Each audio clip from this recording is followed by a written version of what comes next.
The Wendigo. A wealthy man wanted to go hunting in a part of northern Canada where few people had ever hunted. He traveled to a trading post and tried to find a guide to take him, but no one would do it. It was too dangerous, they said. Finally, he found an Indian who needed money badly, and he agreed to take him. The Indian's name was Defego. They made camp in the snow near a large frozen lake.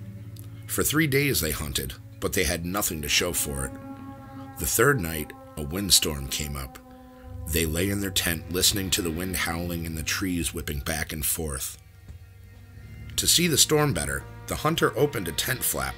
What he saw startled him. There wasn't a breath of air stirring, and the trees were standing perfectly still, yet he could hear the wind howling. And the more he listened, the more it sounded as if it were calling Defego's name. Defego.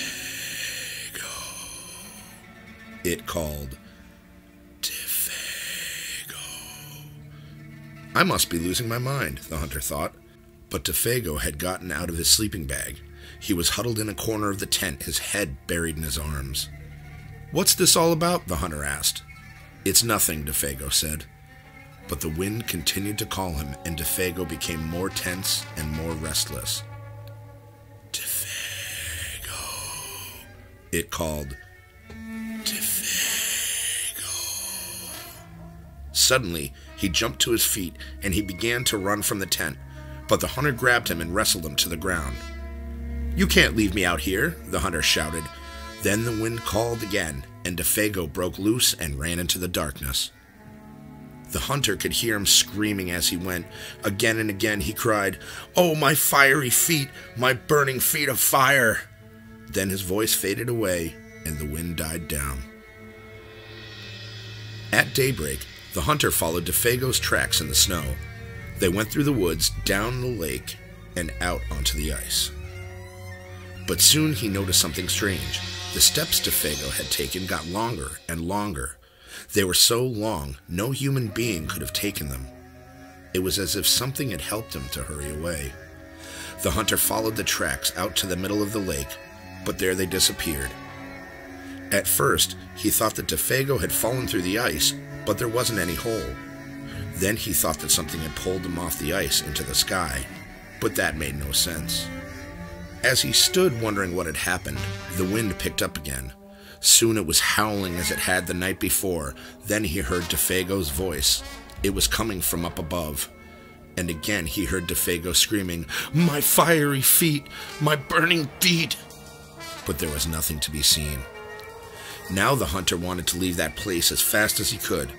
He went back to the camp and packed. Then he left some food for Defego and he started out.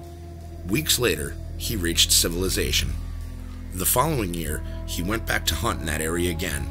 He went to the same trading post to look for a guide. The people there could not explain what had happened to Defego that night, but they had not seen him since then.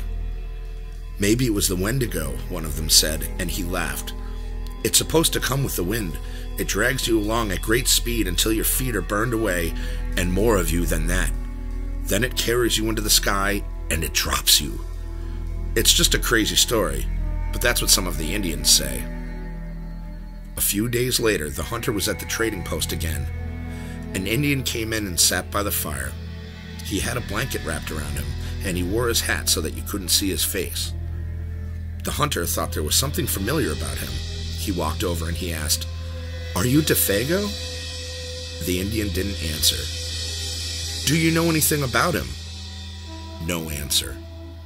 He began to wonder if something was wrong, if the man needed help. But he couldn't see his face. "Are you all right?" he asked.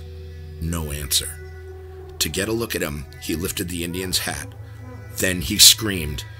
There was nothing under the hat but a pile of ashes.